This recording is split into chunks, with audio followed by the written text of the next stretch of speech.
तो हम पढ़ क्या रहे हैं पहले ये बताओ। तुगलक वंश।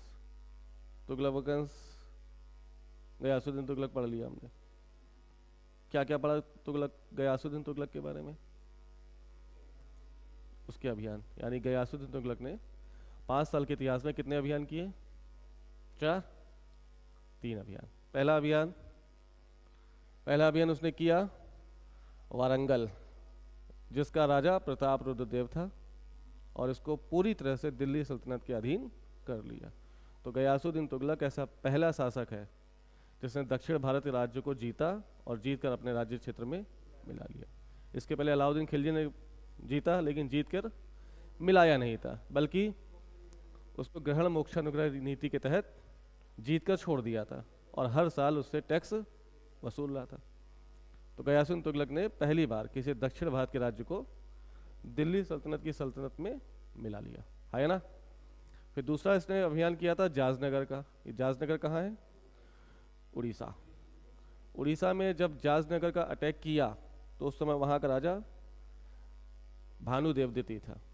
हराया, परास्त किया और उड़ीसा को अपने राज्य क्षेत्र में मिला लिया।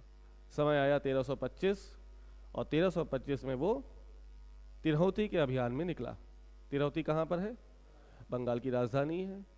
तिरहुती के अभियान को जीता और जीत के जब वो वापस आ रहा था तो अफगानपुर के पास लकड़ी के बने निर्मित महल में वो चढ़ के गिरा और गिरकर उसकी डेथ हो गई। इतिहासकार कह रहे हैं कि ये षड्यंत्र है किसका? उसके पुत्र जौना खां का, क्योंकि उसको भी गद्दी लेनी थी। ठीक है ना, इतिहास गवाह है। बेटा बाप को मारकर गद्दी को प्राप्त कर रहा है, चाहे वो प्राचीन भारत के इतिहास देख लो चाहे मध्यकाल का। प्राचीन भारत में कौन है? बिंबिसार की हत्या कर कर अजातशत्रु ने गद्दी प्राप्त की, फिर अजातशत्रु की हत्या करके उदयन ने गद्दी प्राप्त की। तो ये मार कटाई चलती आ रही है। ठीक है, पॉलिटिक्स में कोई आपका सगा और कोई आपका संबंधी नहीं है। सत्ता की भूख, सत्ता की चाहत ने सबको अंधा करके रखा हुआ है ना। वर्तमान में भी यही चीजें चल रही हैं। Politics is the last refugee of scoundrels, ये जॉर्ज बर्नार्ड शॉ ने कहा है और बिल्कुल सच है। जब आपको कोई भी शरण स्थली नहीं मिलती है तो आप कहाँ चले जाते हैं? जितने भी देखो तुम गूंस, गुंडे, पुलिस से बचने के लिए आखिरी में वो क्या करते हैं? कहीं से टिकट ले लिया और टिकट लेकर जीत कर क्या बन गया? नेता।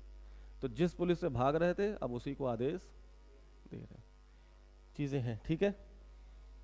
जब आईएएस बनने के लिए यूपीएससी जैसी परीक्षा हो सकती है, परीक्षा पास करने के बाद भी 2 साल की ट्रेनिंग है, तो नेता बनने के लिए ऐसी ट्रेनिंग क्यों नहीं होनी चाहिए ना?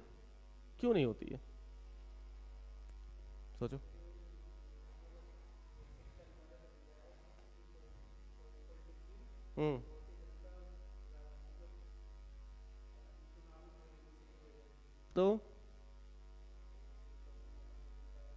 तो सबको मौका देना ही क्यों है? और मौका चाहिए तो पढ़ो। ओहो, तो गरीब आदमी नेता बन सकता, गरीब आदमी पढ़ नहीं सकता? क्या बकवास बातें कर रहे हो यार। इसका सही जवाब क्या हो सकता है? अच्छा, क्या जो आपने बात बोली क्या ये नेता नहीं समझ रहे होंगे? संविधान में नहीं समझ में आई होगी बात कि पढ़ाई लिखाई को अनिवार्य कर देना चाहिए? क्यों नहीं किया गया? क्योंकि लोकतंत्र में कभी भी शिक्षा का आधार बनाकर पद की प्राप्ति नहीं की जाएगी। समानता, इक्वलिटी। एक ऐसा व्यक्ति भी प्रधानमंत्री बन सकता है जिसका पढ़ाई से कोई सरोकार नहीं था। एक ऐसा व्यक्ति भी प्रधानमंत्री बन सकता है जो अव्वल दर्जे का पढ़ा लिखा हो। ठीक है ना। तो लेकिन करना चाहिए। देखो, परिस्थितियां अलग अलग होंगी तो परिवर्तन भी होने चाहिए। हमारा भारतीय संविधान कैसा है? लचीला है और कठोर भी है। तो लचीला कहाँ दिखाई दिया? कुछ संशोधन ऐसे हैं जिसको चेंज करने के लिए अनुच्छेद 368 के तहत हम संशोधन नहीं करेंगे। जैसे जैसे बिल्कुल आर्टिकल 2 और 3 का संशोधन। आर्टिकल 2 और 3 में किया गया संशोधन 368 के तहत नहीं माना जाएगा। ये कहाँ क्या है, कहाँ लिखा है? इसके लिए भी आर्टिकल है ना, आर्टिकल 4 में बात लिखी है।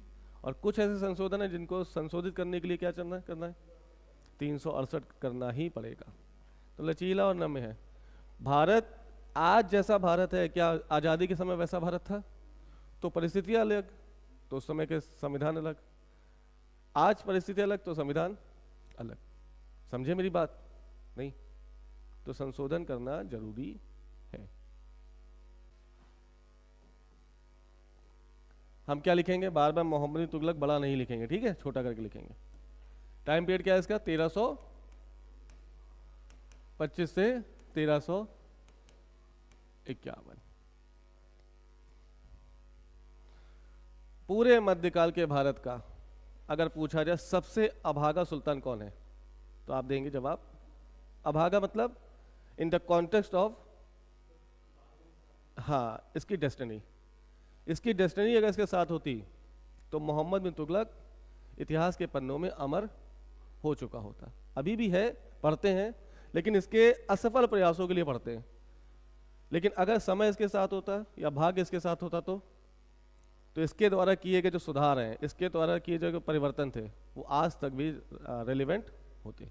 ठीक है, तो पहले देखो कि जब मोहम्मद बिन तुगलक गद्दी पर बैठा तो किस नाम से बैठा है? इसका रियल नाम है जौना खां। कौन है? जौना खां। और जब ये 1325 में दिल्ली सल्तनत की गद्दी प्राप्त करेगा तब इसको मोहम्मद बिन तुगलक के नाम से जाना जाएगा। बहुत ज़्यादा विद्वान, योग्य, शिक्षित, इंटेलेक्चुअल, खगोल शास्त्री का बहुत विद्वाता, यानी सारी क्वालिटीज होने के बावजूद भी इतिहास में इसको एक बुद्धिमान मूर्ख की संज्ञा दी गई है। क्या दिया गया? एक ऐसा बुद्धिमान राजा जो परिस्थितियों से ग्रस्त होकर किसकी श्रेणी में आ गया? मूर्ख की श्रेणी में आ गया। ठीक है, यदि परिस्थितियां इसकी अनुकूल होती तो ये अकबर से भी ज्यादा महान हो सकता था, अशोक से भी ज्यादा महान हो सकता था, लेकिन परिस्थितियां इसके विपरीत थीं, जिस कारण इसने लगभग 5 एक्सपेरिमेंट किए और पांचों ही एक्सपेरिमेंट क्या हो गए?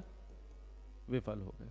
ठीक है, तो एक एक एक्सपेरिमेंट करके उसकी विफलता के कारण, विफल क्यों हुए और विफल होने के बाद क्या विद्रोह हुए, ये सारी चर्चा आज हम करेंगे। ठीक है, शुरू करें। तो टाइम है 1325। तो पहला एक्सपेरिमेंट इसने किया,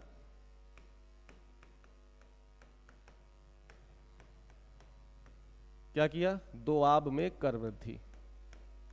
सीक्वेंस है तो सीक्वेंस में याद रखिएगा, राजा बनते ही, सुल्तान बनते ही इसने 1 साल के भीतर क्या कर दिया? दोआब में कर की वृद्धि कर दी। क्या है दोआब? दोआब किसे कहते हैं?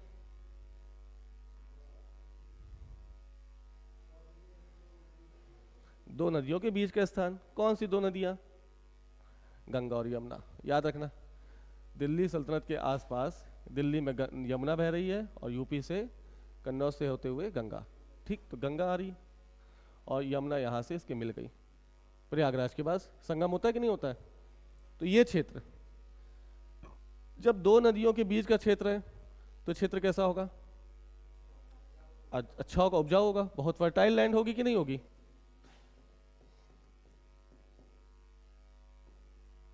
अब फर्टाइल लैंड पे अगर कोई राजा अधिक राजस्व इकट्ठा करना चाह रहा है तो क्या बुरा है? उसकी सोच बुरी है? नहीं, उसने सोचा कि जब यहां से अधिक राजस्व की प्राप्ति हो सकती है तो वो क्यों ना करे। उसको अपना खजाना भरना है ना। एक राजा का उद्देश्य क्या होता है? एक संगठित सेना हो, कोई आक्रमण हो तो बचा ले अपने साम्राज्य को, और अधिक से अधिक राजस्व की इकट्ठा करो, क्योंकि राजस्व होगा तो तुम्हारा आर्थिक स्थिति मजबूत होगी, और यदि आर्थिक स्थिति मजबूत हुई तो तुम्हारा प्रशासन बेहतर चलेगा, तुम्हारा राजनीतिक व्यवस्था अच्छी चलेगी, तुम्हारा समाज अच्छा चलेगा। तो इसका उद्देश्य क्या है? क्योंकि ये क्षेत्र अधिक उपजाऊ है, इस वजह से अन्य क्षेत्रों की तुलना में यहां से राजस्व ज्यादा वसूला जा सकता है। हाँ है ना? लेकिन किस्मत इतनी खराब जैसे इसने कर में वृद्धि की। अच्छा, अलाउद्दीन खिलजी कितना मैक्सिमम कर ले रहा है? 50%। तो जो उपजाऊ भूमि से 50% कर ले रहा है, मोहम्मद बिन तुगलक ने इस दोआब में 50% का 10 से 20% बढ़ा दिया। क्या किया? तो अब बताओ ये दोआब से कितना कर ले रहा होगा? सी सेट कैसे पास करोगे भाई? 50% के 10% कितना हुआ?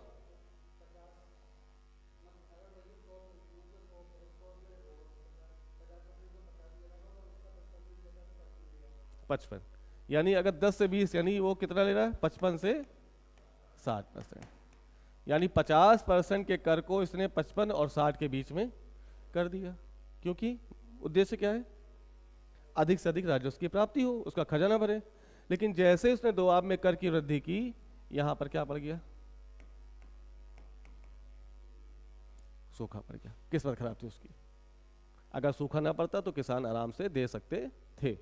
सूखा पड़ा, 50% देना मुश्किल हो रहा है, ऐसे में 55-60 कैसे दे देगा किसान? दिक्कत होगी। लेकिन जब उसने दोआब में कर वृद्धि कर दी, टाइम क्या है? 1326।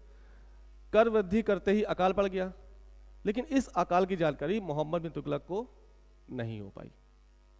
नहीं समझे? राजस्व कौन वसूलेगा? तुगलक खुद आके वसूलने आएगा? नहीं। कौन आएगा? वो वित्त विभाग का नाम बताओ।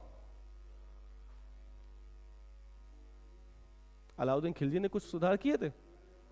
दीवाने रसालत विदेश विभाग है, दीवाने रसालत विदेश विभाग है, दीवाने रियासत बाजार विभाग है, दीवाने इंसा शाही सचिवालय है। एक और बचा, दीवाने वजारत। दीवाने वजारत क्या है? वित्त विभाग। तो राजस्व का इकट्ठा करने वाला काम दीवाने वजारत करेगा। कौन करेगा? और इससे जुड़े हुए अधिकारी करेंगे।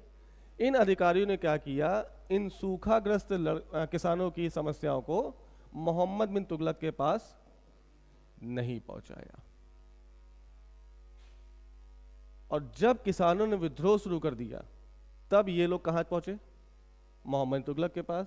और जैसे ही मोहम्मद बिन तुगलक को पता चला कि दोआब में सूखा पड़ गया है, उसने तत्काल रूप से क्या कर दिया? कर वृद्धि को वापस ले लिया।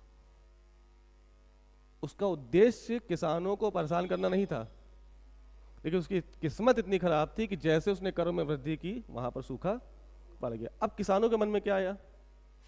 किसानों के मन में इसके प्रति द्वेष आया ना, दुश्मनी आएगी, नफरत होगी कि नहीं?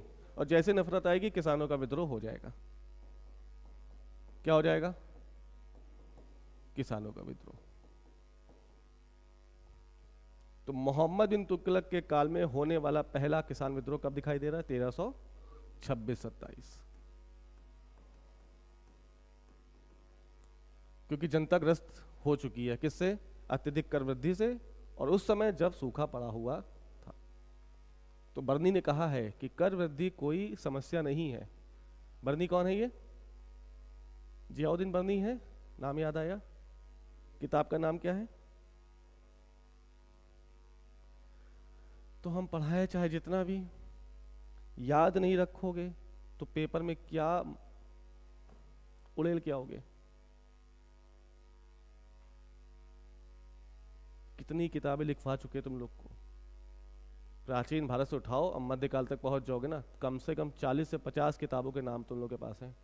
लेकिन कहां पर है? यहां नहीं है, किताबों में है।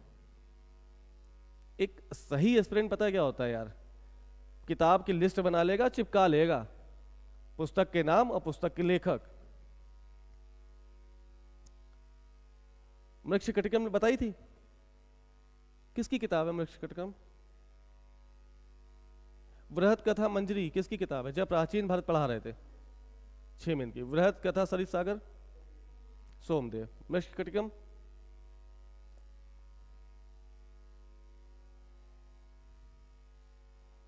बताओ, है? लिस्ट बनाओ। कम से कम 50 किताबें हैं प्राचीन भारत में, होंगी। अशोक मौर्य काल से शुरू किया था हमने किताबों से किताबें लिखवाना, और कब तक किया था? लगभग हर्षवर्धन के काल तक, जो इतिहासकार। ह्वेनसांग की किताब का नाम क्या है? सीयू की। फायन की किताब का नाम क्या है? किसके काल में आया था? फोक्यू की। फायन की किताब का नाम फोक्यू की है। फायन किसके काल में आया था? हर्षवर्धन। गलत हो गया क्वेश्चन। और यूपीएससी ने पूछा है 2001 में। हाँ, वो यही पूछा है। उसने लिखा है कि ह्वेनसांग हर्षवर्धन के काल में एक चंद्रगुप्त मौर्य। फायन चंद्रगुप्त मौर्य में आया है। मैगस्थनीज आया है चंद्रगुप्त मौर्य के दरबार में। कहां से फायन आ गया? फायन गुप्त शासक के चंद्रगुप्त सेकंड के काल में आया है। अरे मौर्य लगा दिया, सेकंड लगाना भूल गए, गलत हो गया ना क्वेश्चन। नहीं समझे मेरी बात? ये सब रटो यार। तुम कैसे एज लोगे बाकी लोगों से? यहां भी तुमको ऑप्शन की जरूरत पड़ रही तो वहां तो तुम बेहोश हो जाओगे पेपर में, क्योंकि टेम्परामेंट बहुत अलग है। ऐसे क्वेश्चन पूछा है उसने कि हर्षवर्धन, क्या था क्वेश्चन यार, सब कुछ पूरा सही था, बस उसने ह्वेनसांग की जगह फायन कर दिया था। अब वो फ्लो में पढ़ते पढ़ते हर्षवर्धन तुम्हें याद आ गया, हर्षवर्धन का कार्यकाल याद आ गया 605 से 647, धर्म मोक्ष महासभा याद आ गई, 5वीं बौद्ध संगीति याद आ गई, तुम्हें ह्वेनसांग भी याद आ रहा है। लेकिन वहां पर जब तुमने फायन पढ़ा और तुमने फायन को सही लग के टिक कर दिया, तो वहां क्वेश्चन करते करते अरे मास्टर साहब 100 में से 80 करके आए हैं, 70 तो सही हो ही जाएंगे, घर आते आते 8 बचेंगे, माइनस मार्किंग हो जाओगे फिर। तो कंसोलिडेट, बिल्कुल सॉलिड रटो, और रटना पड़ेगा। यूपीएससी में जो कह रहा है कि नहीं कॉन्सेप्ट है कॉन्सेप्ट है कॉन्सेप्ट है, वो बकवास कर रहा है। या तो उसने जीवन में परीक्षा दी नहीं है, और दी है तो कोई पास नहीं हुआ है। कुछ चीजें आपको रटनी पड़ेंगी, ये अंतिम सत्य है। जहां पे कॉन्सेप्ट है वहां कॉन्सेप्ट है, ये सब रटना है। क्या लगा लोगे तिकड़म इसमें? कौन सा कॉन्सेप्ट है?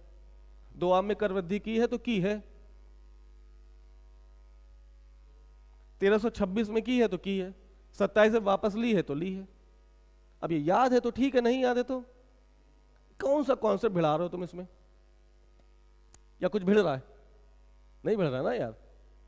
अलाउद्दीन खिलजी के प्रशासनिक सुधार के ऊपर चर्चा कीजिए। यहां पर तुम्हारा कॉन्सेप्ट है कि वो ऐसा क्यों कर रहा है, बाजार व्यवस्था को सुचारू रूप से व्यवस्थित क्यों कर रहा है? क्योंकि उसके काल में मंगोल आक्रमण हो रहे हैं, उसके काल में विद्रोह हो रहे हैं, उनको दबाने के लिए उसको सेना चाहिए, और सेना का रखरखाव, ये कॉन्सेप्ट है। समझ गए तो समझ गए, जिंदगी भर याद रहेगा। लेकिन तुम्हें यह रटना पड़ेगा कि अलाउद्दीन खिलजी के उत्तर भारत के अभियान को क्रम में लगाओ, ये रटना है। दक्षिण भारत के अभियान को क्रम में लगाओ, रटना है। याद है तो ठीक है, नहीं याद है तो कहां से कर लोगे कि वो पहले वारंगल जीत रहा है कि देवगिरी जीत रहा? 4 थे, देवगिरी, वारंगल, द्वार समुद्र, पांड्य। याद है तो याद है, ऊपर नीचे हुआ तो मामला खत्म। उसी उत्तर भारत गुजरात, रणथंभौर, चित्तौड़, मालवा, जालौर। याद है तो याद है, नहीं तो मामला। अब जालौर ऊपर आ गया, मालवा नीचे आ गया, क्वेश्चन ऐसे ही फंसाता है। और तुम्हें कंफ्यूजन होगा रणथंभौर और चित्तौड़ में, कि पहले रणथंभौर जीता है कि चित्तौड़ जीता है। हाँ? आएगा, जालौर मालवा में भी आएगा। तो बैठो, अपने आप को रस्सी से बांधो कुर्सी में, जिस चीज का मन ना करे उसको बार बार करो, अपने आप को कम करने की आदत हो जाएगी। सबसे कठिन काम है ना कुर्सी पे बैठना, जिससे कतराते हो, जबरदस्ती बैठो। 2 घंटे के बाद कमर ऐसे से हिलने लगते हो, मत हिलाओ, बैठे रहो। 1 घंटा एक्स्ट्रा, आधा घंटा एक्स्ट्रा, वो धीरे धीरे तुम्हारे उसमें आ जाएगा, प्रैक्टिस में। अंग्रेजी में कहावत है, कहो तो शेयर करें, है? The more you sweat in the practice, the less you will get, the less you will bleed in the battle ground. आप प्रैक्टिस में जितना पसीना बहाएंगे, युद्ध के मैदान में उतना ही कम खून बहेगा। पसीना नहीं बहाओगे तो युद्ध वाले दिन खूना खच्चर होगा पूरे दिन। होगा कि नहीं होगा? ये बिल्कुल सच कहावत है। प्रैक्टिस जिसने ज़्यादा कर ली बैटल ग्राउंड में उसके घाव कम होंगे, उसको दुख कम होगा, उसको कष्ट कम होगा। बिना प्रैक्टिस के युद्ध में कूदोगे 100% तलवारों के धार से तुम्हारे शरीर छलनी छलनी हो जाएगा। और वहां तलवार चलाने वाला योद्धा नहीं, यूपीएससी है। ऐसे ऐसे बम्बार्डिंग उन्हें क्वेश्चन की, लगेगा अरे बाप रे बाप ये क्या है। लगातार practice practice practice practice practice practice perfect बना देती है। परफेक्शन का दूसरा कोई विकल्प है ही नहीं। अगर आप लगातार अभ्यास कर रहे हैं तो ठीक है, नहीं कर रहे हैं तो बेहोशी होनी तय है। चलो, तो अब जब किसानों को विद्रोह किया तब यहाँ के अधिकारियों ने मोहम्मद बिन तुगलक को बताया कि साहब गलती हो गई और किसान विद्रोह करने लगे। ऐसे में तुरंत 1327 में उसने करों की वापसी ले ली। इसके साथ किसानों को भला रखने के लिए, किसानों को खुश करने के लिए मोहम्मद बिन तुगलक ने इसके बाद किसानों के लिए अलग से कुछ प्रयास किए। जैसे, तो नाम सुना होगा दीवाने अमीर को ही। ये क्या है? ये कृषि से संबंधित विभाग है। समझ में आइए, किसके लिए कर रहा है? किसानों के लिए। क्या यह क्रूर शासक है?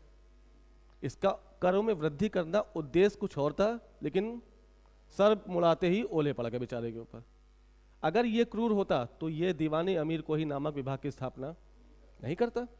साथ ही साथ इसने फेमाइन कोड भी लागू किया। क्या किया? ये होता है अकाल संहिता। क्या लागू कर दी उसने? अकाल संहिता। यानी दोआब में जो भी किसान हैं जिनकी फसल बर्बाद हुई है उनको लिखने के लिए पूरा रजिस्टर का मेंटेनेंस किया गया। नाम किसानों के, कितना पैसा बर्बाद हुआ, वो सब पूरा रजिस्टर। और रजिस्टर पहुंचा मोहम्मद बिन तुगलक के पास। मोहम्मद बिन तुगलक ने प्रत्येक किसान को क्या किया? मुआवजा दिया। तो क्या ये वास्तव में बदतमीज था? इसका उद्देश्य क्या था? अच्छा था, लेकिन परिस्थितियों ने इसके उद्देश्य को पूरी तरह से परिवर्तित कर दिया। तो फेमाइन कोड लागू करने वाला पहला शासक कौन? दीवाने अमीर को ही नामक विभाग की स्थापना करने वाला कौन? साथ ही साथ इसने किसानों को फसल के लिए ऋण भी उपलब्ध कराया। क्या करा दिया? आज किसानों को ऋण दिए जाते हैं, केसीसी, याद आया? तो केसीसी वाली व्यवस्था पहले शुरू कर चुका है कौन? यानी ये किसानों को जो भी नुकसान हुआ है नई फसल लगाने के लिए वो सरकार यानी राज्य की तरफ से ऋण भी उपलब्ध करा रहा है। और यूपीएससी ने पूछा उस ऋण का नाम, तो क्या है नाम? आप बोलेंगे तकावी। तो तकावी ऋण किससे संबंधित है? किसानों से। कृषि ऋण है, यानी वर्तमान का किसान क्रेडिट कार्ड। अब किसानों के लिए इतनी व्यवस्था करने वाला व्यक्ति क्रूर तो नहीं हो सकता। परिस्थितियां विपरीत थी, इस वजह से इसके पहला प्रयास क्या हो गया? असफल हो गया। आ गई बात समझ में? जैसे प्रयास असफल हुआ उसने किसानों के उद्धार करने के लिए ये 3 नई प्रकार की व्यवस्थाएं शुरू की। पहला दीवाने अमीर को ही, दूसरा फेमाइन कोड यानी अकाल संहिता, एक रजिस्टर मेंटेन किया और किसानों के होने वाले नुकसान को उनकी भरपाई की। तीसरा किसानों के फसल के लिए एक नए ऋण की व्यवस्था की जिसे तकावी कहते हैं। तकावी का दूसरा नाम ही सौंधर है। तो चाहे सौंधर हो चाहे तकावी हो, कौन लागू कर रहा है? मोहम्मद बिन तुगलक। ये किस प्रकार का ऋण है? बात समझ में आई? बात पक्का? तो अब ये बताओ, जैसे ही तुम्हारे पास तकावी ऋण आया तुम्हारा दिमाग कहाँ गूंजना चाहिए था?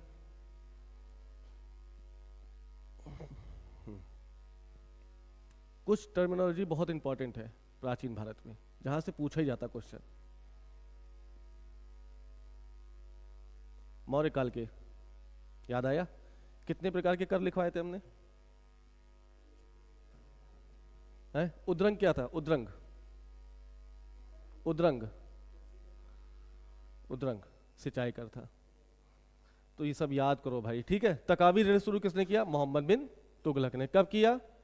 चल रहा है अभी। कब किया? जब उसका पहला एक्सपेरिमेंट असफल हो गया। टाइम आ गया दूसरा, 1327। हुआ क्या? इसने एक योजना बनाई कि हम अपनी राजधानी परिवर्तित कर देंगे। कहां से कहां? कहां से कहां? तो राजधानी कहां थी? दिल्ली। और कहां ले जाना चाह रहा था? देवगिरी। देवगिरी जब पहुंचा तभी उसी का नाम क्या रख दिया? दौलताबाद। नहीं समझे? तो उसका पहला जो एक्सपेरिमेंट फेल हो गया, और दूसरा एक्सपेरिमेंट क्या है? राजधानी परिवर्तन। कहां से? वो अपनी राजधानी दिल्ली से देवगिरी ले जाना चाह रहा था। काहे? उद्देश्य बताओ। धन ज्यादा तो लूट ले, वहां बसने की क्या जरूरत है? इसके पहले भी तो कई शासकों ने लूटा है ना। अलाउद्दीन खिलजी ने 1296 में लूटा देवगिरी, लूट के वापस आ गया। जलालुद्दीन खिलजी में अलाउद्दीन खिलजी खुद गया, लूट के वापस आ गया। अलाउद्दीन खिलजी जैसे शासक बना, मलिक काफूर को भेजा, लूट के वापस आ गया। कुतुबुद्दीन मुबारक शाह खिलजी ने देवगिरी जीता और लूट के वापस आ गया। बसने की जरूरत क्या थी? कुछ तो दिमाग में खुजली चल रही होगी इसके। आए हाय, नहीं अधीन हो गया है। अभी कहाँ अधीन हुआ? वारंगल जीता है उसने यार। गयासुद्दीन तुगलक ने वारंगल को अपने अधीन किया है। देवगिरी इसके अधिकार क्षेत्र में है, लेकिन हम ये कह रहे हैं कि वो दिल्ली से देवगिरी को क्यों स्थानांतरित हो रहा है?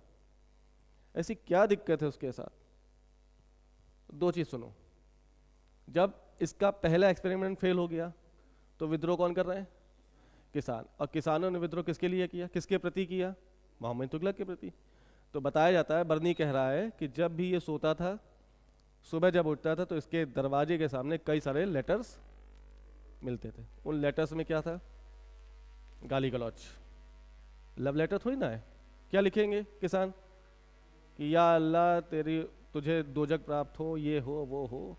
हाँ, तो जब किसानों ने विद्रोह किया तो किसान इसके दरबार में, इसके बेडरूम के पास कई सारे लेटर्स छोड़ जाते थे। उन लेटर्स में क्या होता था? गाली गलौच। उस गाली गलौच से परेशान मोहम्मद बिन तुगलक ने उन किसानों को सबक सिखाने की सोची। क्या क्या? और कहा गया कि मैं रातों रात अपनी राजधानी दिल्ली से दौलताबाद ले जाऊंगा, तैयार हो जा सब लोग। तो एक इतिहासकार कह रहा है कि खुन्नस है किसकी? मोहम्मद बिन तुगलक की। किसके प्रति? दिल्ली के आसपास बसी हुई जनता के प्रति। लेकिन यह बात सही साबित नहीं हो रही है। उसके पीछे का लॉजिक समझो। ये दिल्ली है और ये है देवगिरी। राजधानी परिवर्तन करना है उसको, कहां से? दिल्ली से देवगिरी। अगर वास्तव में वह अपनी जनता को परेशान करना चाहता तो पूरा एक हाईवे ना बनवाता। उसने क्या किया? राजधानी परिवर्तित करने से पहले, निश्चित तिथि से पहले उसने क्या किया? एक हाईवे बनवाया देवगिरी तक, ताकि जनता परेशान ना हो। हाईवे के पास चारों आसपास सराय खुलवाई कि जब चलते चलते थक जाओ तो रुक के अंदर आराम कर लो। साथ ही साथ हर सराय के पास कुएं खुदवाए, नहा धो लो, पानी पी लो। और पूरे सड़कों के किनारे कई सारे वृक्ष लगवाए ताकि आपको छाया भी मिलती रहे। तो जिसको आरोप लग रहा था कि दिल्ली की जनता से खुन्नस थी इसको, इसलिए इसने राजधानी परिवर्तित कराए, खारिज होता दिखाई दे रहा कि नहीं दिखाई दे रहा? यानी जनता के प्रति उसका प्रेम है। तो फिर वो दिल्ली से दौलताबाद क्यों आ रहा है? अभी भी क्वेश्चन बना हुआ है भाई ना। तो जब जनता से प्रेम है तो खुन्नस कर नहीं रहा है, वो उनको सता नहीं रहा है, तो फिर वो दिल्ली से दौलताबाद क्यों आया? तो सुनो, जब देखा हमने ये दिल्ली है और ये क्या है, ऐसे में वो यहां आया और यहां आकर उत्तर भारत की दूरी और दक्षिण भारत की दूरी क्या है? लगभग बराबर। तो प्रशासन के पॉइंट ऑफ व्यू से, किसके पॉइंट ऑफ व्यू से? प्रशासन के पॉइंट ऑफ व्यू से उसने सोचा कि मैं दिल्ली से बैठकर शासन सही नहीं चला पा रहा हूँ, इसके बदले यदि मैं देवगिरी में आके बैठ गया तो उत्तर भारत का शासन और दक्षिण भारत का शासन मैं एक साथ एक समान तरीके से चला सकता हूँ। आ गई बात समझ में? उसके पीछे का उद्देश्य अच्छा है कि बुरा है? जनता के सामने मैसेज क्या गया कि ये जनता को प्रताड़ित करना चाह रहा है, हो रहा है। जैसे ही ये दिल्ली आया, दिल्ली से देवगिरी आया, कब? एक साल में कैसे आ जाओगे दिल्ली से देवगिरी? बैलगाड़ी से आ रहे हो, रोड भी बनी है, हवाई जहाज नहीं है, बाइक्स नहीं है, कार नहीं है, क्या है आपके पास? बैलगाड़ी है। और कुछ के पास तो बैलगाड़ी नहीं तो पैदल चल रहे हैं, तो पैदल क्या पहुंच जाओगे जल्दी? टाइम लगा। जैसे ही टाइम लगा 1329 में, अब राजधानी उसने क्या बना ली? देवगिरी। और जैसे ही देवगिरी राजधानी बनाई, नाम चेंज कर दिया और क्या रख दिया? दौलताबाद। अब सोचो, राजा सुल्तान कहां बैठा है? दक्षिण भारत के सभी राज्यों की पर नजर किसकी हो गई? ऐसे में यहां के राज्यों ने विद्रोह करना शुरू।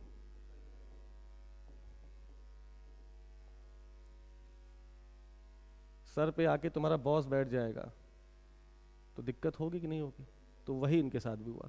जैसे बॉस पास आया, इन्होंने विद्रोह करना शुरू कर दिया। विद्रोह लगातार हो रहे थे, तो विद्रोह से अकड़ होकर इसने क्या किया? फिर से वापस।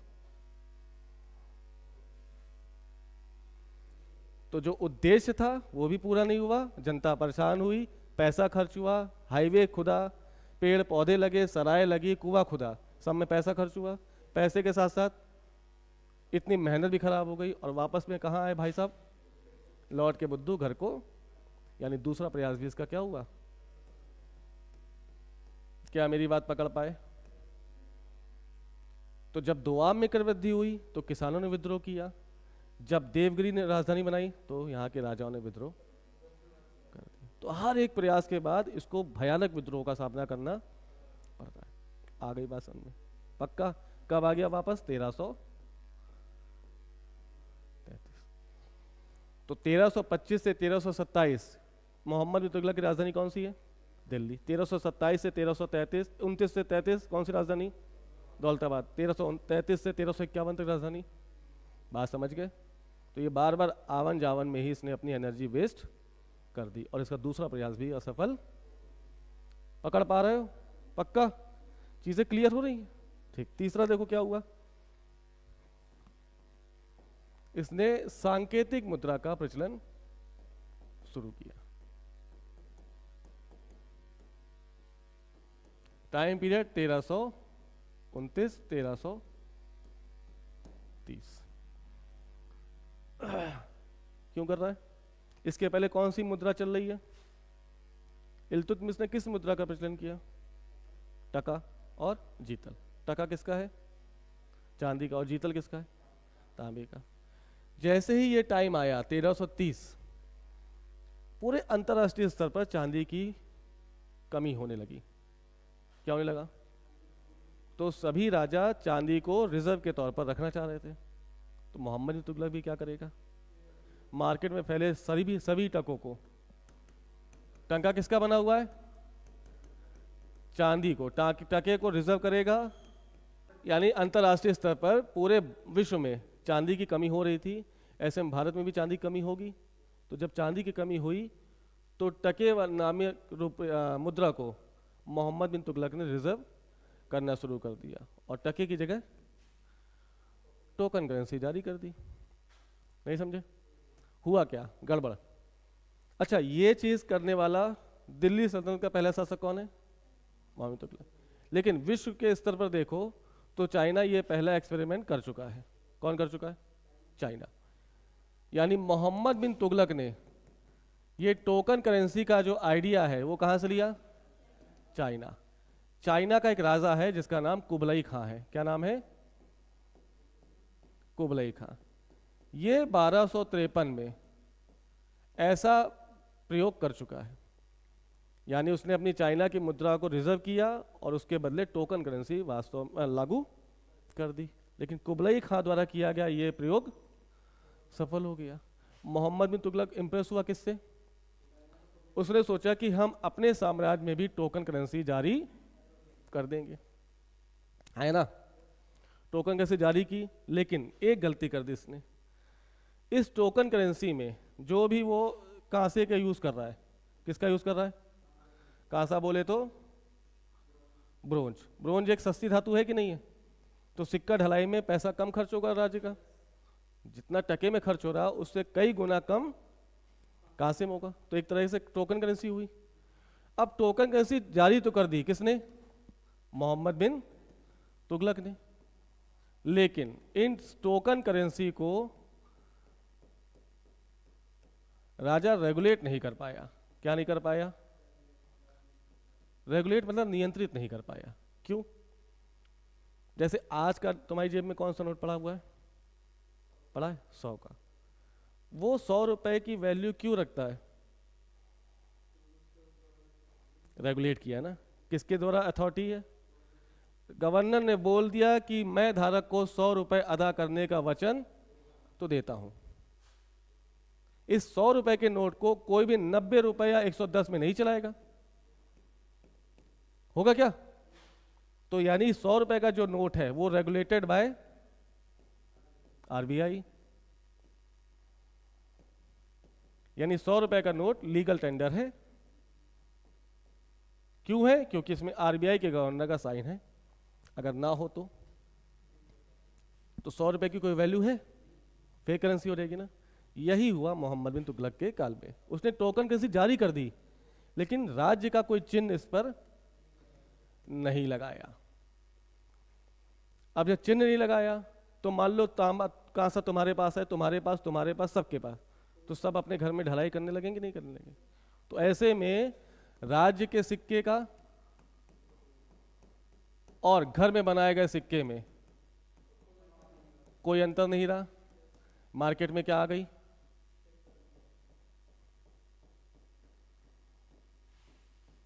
फेक करेंसी आ गई, भरपूर आ गई। ऐसे में मुद्रा की मूल्य कम हो गया, डिवैल्यूएशन हो गई मुद्रा की। अब जो चीज एक कांसे में आ रही, एक सिक्के में आ रही है, उसी चीज को लेने के लिए हजार हजार सिक्के लग रहे हैं। क्यों? क्योंकि मार्केट के हर एक घर में पैसा भरा पड़ा हुआ है। फॉर एग्जाम्पल ये क्या है? पेन है। इसकी डिमांड कितनी है? डिमांड ठीक, सप्लाई भी ठीक है। अगर ये मतलब पेन खराब हो जाए तो कहीं भी जाएंगे स्टाइलिस ले लेंगे और दे देगा 100, 150, 200 रुपए में।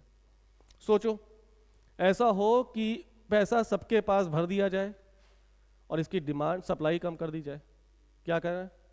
क्या काम है? इसकी सप्लाई कम कर दो और सबकी जेब में पैसा भर दो और मार्केट में सिर्फ 10 स्टाइलिस रख दो कि भैया ये आखिरी 10 स्टाइलिस हैं, जो खरीदना चाहे खरीद ले। अब क्योंकि तुम्हारी जेब में पैसा है, क्योंकि मार्केट में हर एक घर में क्या है? करेंसी है, इसका मूल्य बढ़ेगा कि नहीं बढ़ेगा? तुम कहोगे 1 लाख रुपए, बगल वाला भाई कहेगा 2 लाख रुपए, ये कहेंगी मैडम 3 लाख, हम कहेंगे 5 लाख। जो स्टाइलस 100 रुपए का बिक रहा है उसकी कीमत बढ़ गई, कितनी हो गई? 5 लाख। क्यों? पहली बात सप्लाई कम और दूसरी बात मनी बहुत ज्यादा। तो जैसे ही मनी बहुत ज्यादा होगी, महंगाई। मार्केट से प्याज खत्म हुआ था, जेब में पैसा था, तो प्याज की कीमत कितनी हुई थी? 250 रुपए किलो प्याज खरीदा गया था। 40 रुपए किलो वाला प्याज बिकने वाला, उसकी कीमत कितनी बढ़ गई? क्योंकि जैसे ही मार्केट से चीज़ें गायब होंगी, सप्लाई कम होगी, उसकी डिमांड ऑटोमेटिकली बढ़ जाएगी। और डिमांड सप्लाई का मतलब ही होता है क्या? महंगाई। दोनों पैरेलल हैं तो महंगाई नहीं बढ़ेगी, एक कम ज़्यादा हुई तो दिक्कत हो जाएगी। यही हुआ मोहम्मद तुगलक के समय। करेंसी जारी कर दी, उद्देश्य नो डाउट बहुत अच्छा, लेकिन अच्छे उद्देश्य का परिणाम क्या निकला? फेक करेंसी के रूप में बहुत बुरा। जनता में मतलब जनता यानी हर एक घर में करेंसी की भरमार हो गई। अब सबके घर में पैसा है, सब करोड़पति हैं। अब कोई चीज़ खरीदनी है, चीज़ अगर लिमिटेड है तो इसकी ऊंची कीमत लगेगी नहीं लगेगी? तो ये देखा गया कि लोग चाय पीने के लिए भी एक एक बोरा ले जा रहे हैं, क्या? कांसे के सिक्के। क्या होगा इससे? महंगाई बढ़ेगी। महंगाई बढ़ेगी तो विद्रोह होंगे। विद्रोह करेगा कौन? व्यापारी और आम जनता जो महंगाई से त्रस्त होकर मर रही है। नहीं समझे? तो दोआम में कर वृद्धि के बाद परिणाम क्या निकला? किसानों ने विद्रोह कर दिया। राजधानी परिवर्तन करने के बाद परिणाम क्या निकला? दक्षिण भारत के राज्यों ने विरोध कर दिया। सांकेतिक मुद्रा जारी करने के बाद विफल होने के बाद परिणाम क्या निकला? पकड़ पा रहे हो पॉइंट? इसलिए 25 सालों के इतिहास में सर्वाधिक विद्रोह कितने? 22 विद्रोह होंगे इसके काल में। यही सब कारण है। 3 आ गए। चौथा अभियान कौन सा है? खुरासान। चौथा प्रयास खुरासान अभियान। खुरासान अभियान कब कर रहा है ये? 1333। खुरासान कहाँ है? इराक। इराक में खुरासान नामक साम्राज्य में ये वंश है, ठीक है, ये साम्राज्य है। जैसे तुगलक साम्राज्य वैसे खुरासान साम्राज्य। इराक में खुरासान साम्राज्य में राजनीतिक अस्थिरता फैली हुई थी।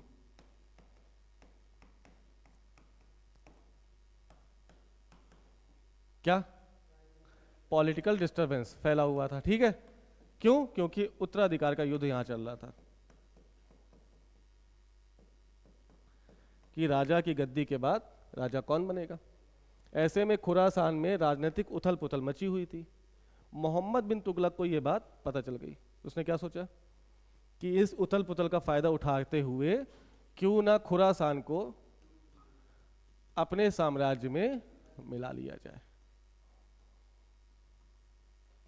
जैसे मन में विचार आया, अफरा तफरी में इसने एक रिजर्व सेना बना दी।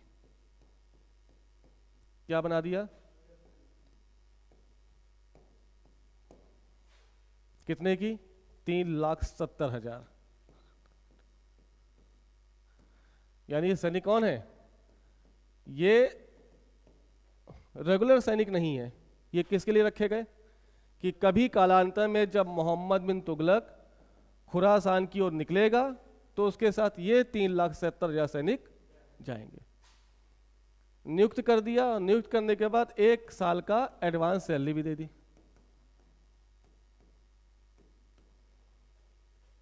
क्या कर दिया? बिना युद्ध किए, बिना सेना को भेजे इसने एक साल का क्या दे दिया? Advance salary. इससे 2 घाटे। पहला, खजाना खाली हुआ। दूसरा, खुरासान अभियान होता इससे पहले खुरासान में राजनीतिक स्थिरता स्थापित हो गई। यानी जहां उत्तराधिकार का युद्ध चल रहा था वो बंद हो गया। अब वहां पे क्या हो गई? पॉलिटिकल स्टेबिलिटी आ गई। ऐसे में मोहम्मद तुगलक आक्रमण करेगा क्या? नहीं करेगा। तो सेना जो बनी है वो बेकार हो गई। अगले साल इसको डिसॉल्व कर दिया गया। सेना भंग। 1 साल का वेतन लेने के बाद 3,70,000 लोग रातों रात क्या हो गए?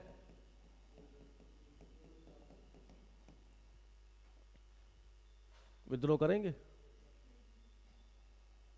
अभियान का उद्देश्य अच्छा, लेकिन परिणाम क्या निकल रहा है?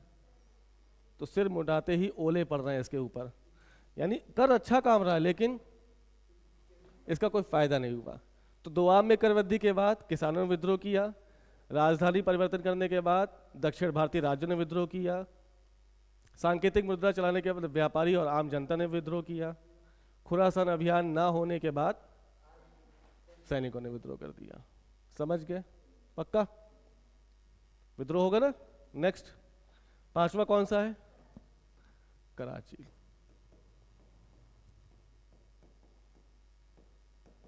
ये कहाँ है?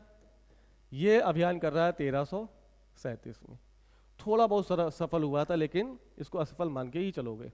कराची का है पाकिस्तान, वो कराची है, ये कराचिल है।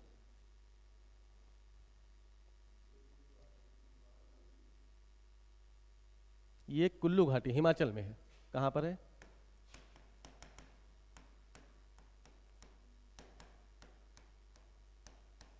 कुल्लू घाटी।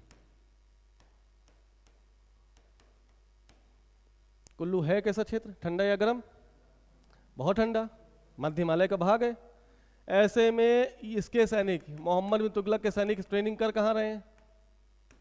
तो आप कहें दिल्ली में। दिल्ली है कैसे? दिल्ली गर्म है।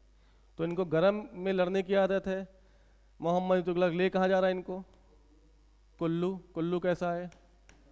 लड़ पाएंगे? क्योंकि आदत नहीं ना यार। यूएसए जाओ या इंग्लैंड जाओ, इंग्लैंड में क्या है? इंग्लैंड में लोग एक एक महीना नहीं नहाते, जरूरत ही नहीं है। क्यों? अत्यधिक ठंडा है, पानी जमा हुआ है। तो पानी पहले गर्म करके पिए कि नहाएं? जैसे जैसे माहौल चेंज होगा, आपका क्लाइमेट चेंज होगा, आपका एडाप्टेशन भी चेंज। ये लड़ कहाँ रहे? गर्म में। जा कहाँ रहे? सफल होंगे। तो ये भी क्या हो गया? असफल हो गया।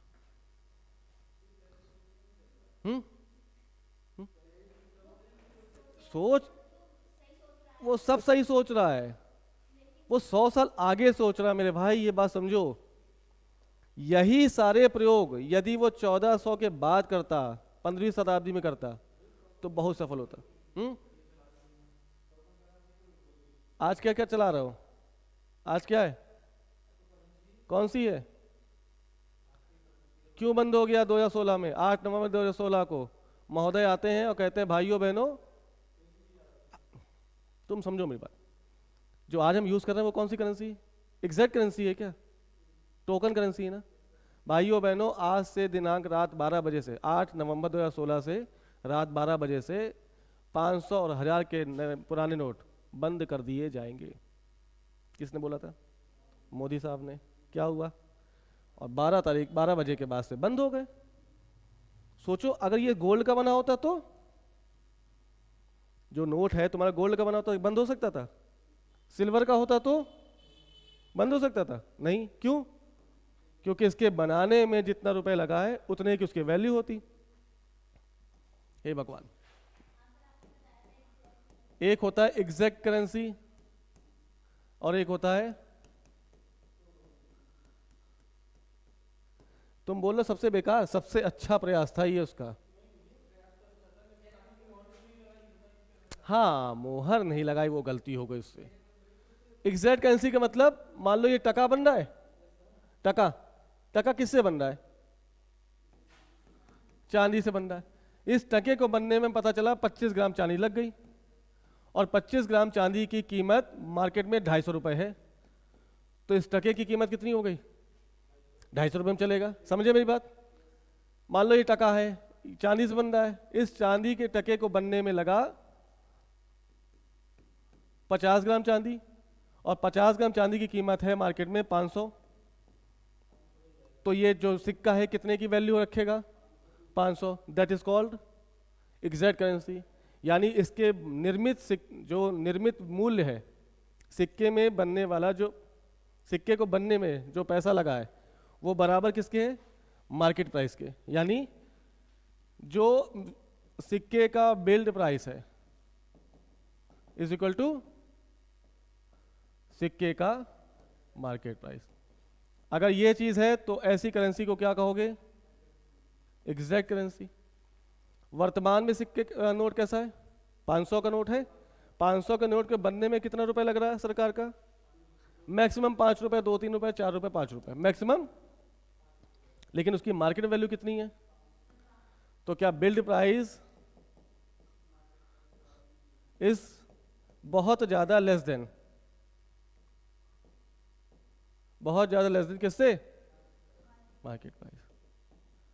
यानी नोट को बनने में उतना पैसा नहीं लगा जितनी उसकी मार्केट में कीमत है। ऐसी करेंसी को क्या कहेंगे?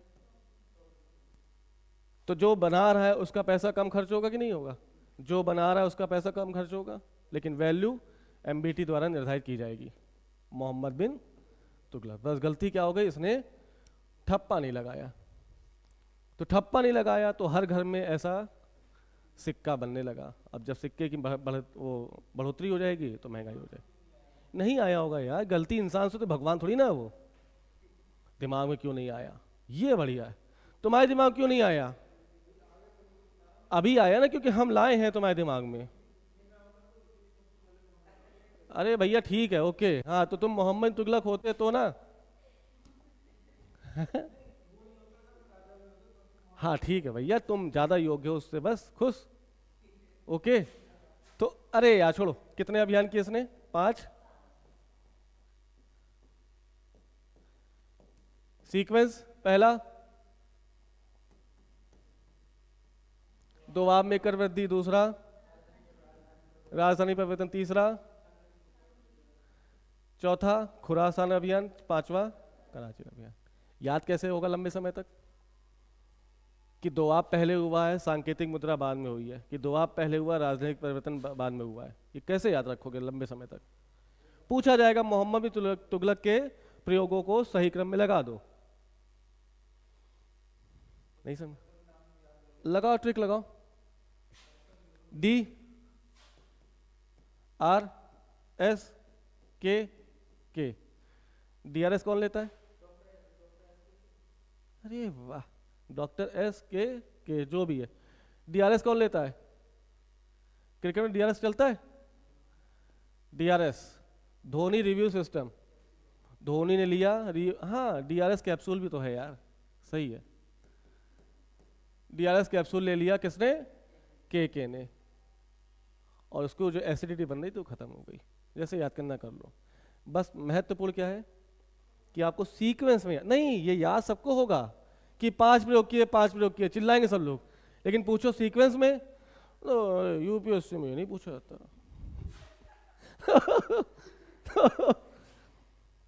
तो खूब मालूम है जन्नत की हकीकत हमें, दिल बहलाने के लिए गालिब ये ख्याल अच्छा है। जो तुम्हें नहीं आता वो पूछा नहीं जाता, जो तुम्हें आता वही पूछा जाता है। बहला रहे हो तुम लोग दिल को, नहीं नहीं नहीं यूपीएससी को भी, अरे पूछा है भाई, सीक्वेंस पूछा है, जाके पेपर देखो तो मानोगे नहीं। तो ये सीक्वेंस आपको याद होना चाहिए, ठीक है। और समय आया, इसकी मृत्यु अभी करा दें, बाद में इसके काम करवाएंगे जो सुधार किए। पक्का? स्थापत्य है, इसके वैदेशिक से संबंध हैं। पहला क्या है? इतना बढ़िया योग्य शासक है, विदेशों से संबंध होंगे इसके। फिर साहित्यकार है ये कई सारी चीज़ें लिख रहा है। जियाउद्दीन बर्नी इसके दरबार में रह रहा है। इसका दरबारी कवि बदरुद्दीन है, वो इसके दरबार में है, ठीक है। जिन प्रभु सूरी नामक जैन संत इसके दरबार में है, जिनसे घंटों बात कर रहा है। तो योग्य व्यक्ति है, लेकिन बेचारा किस्मत का मारा। ये बर्नी के साथ संवाद करते हुए कहेगा कि भाई मेरा साम्राज्य रोगग्रस्त है। क्या है? और इसकी दवा किसी भी वैद्य के पास नहीं है। वैद्य कमर दर्द की दवा देता है तो साम्राज्य को बुखार हो जाता है, वैद्य बुखार की दवा देता है तो साम्राज्य को ज्वर हो जाता है, और वैद्य अगर ज्वर की दवा देता है तो उसको जुखाम हो जाता है। अतः मेरे साम्राज्य का अंत निश्चित है। ये बोल रहा है पहले ही, उसको पता चल गया था कि हम कुछ भी कर लेंगे, जनता मेरे साथ नहीं है, मेरी विद्वानता को बैलेंस मैच नहीं कर पा रहा है कोई। आने वाले 100 साल पहले सोच रहा है वो, ऐसी सोच है उसकी। जो आदमी आगे की सोचेगा, जनता उसके साथ उसको निगलेक्ट कर देगी। यही उसके साथ हुआ बेचारे के साथ। फिर जब इसकी 1351 डेथ होगी सिंध के प्रदेश में, एक इसका दास है तारगी, इसके विद्रोह को दबाने जाएगा और तारगी इसको मार देगा। तो बदायूनी लिखेगा कि आज जनता को राजा से और राजा को जनता से मुक्ति मिल गई। जनता भी परेशान, राजा भी परेशान, दोनों को एक दूसरे से मुक्ति मिल गई। 1351। वो हुमायूं है, वो लेनपुल कह रहा है हाँ, कि इसका जीवन पूरा जीवन लड़खड़ाते बीता और डेथ भी इसकी लड़खड़ाते हुई है। वो लेनपुल कह रहा है हुमायूं की डेथ पर, और ये बदायूनी कह रहा है। बदायूनी किसके कहने पर? जब मोहम्मद तुगलक की डेथ हुई है तब ये कह रहा है ना। क्या कंटिन्यू कर लें? क्या कर लें? जल्दी बताओ यार। चलो कल कर लेंगे, पार्ट कर लेंगे इसका 2, ठीक है, लंबा है, बाकी मिलते हैं कल। तो याद रखना प्लीज, DRS डीआरएस कैप्सूल ले लिया के मेनन ने। चलो ठीक है। ओके, चलो मिलते, ठीक है।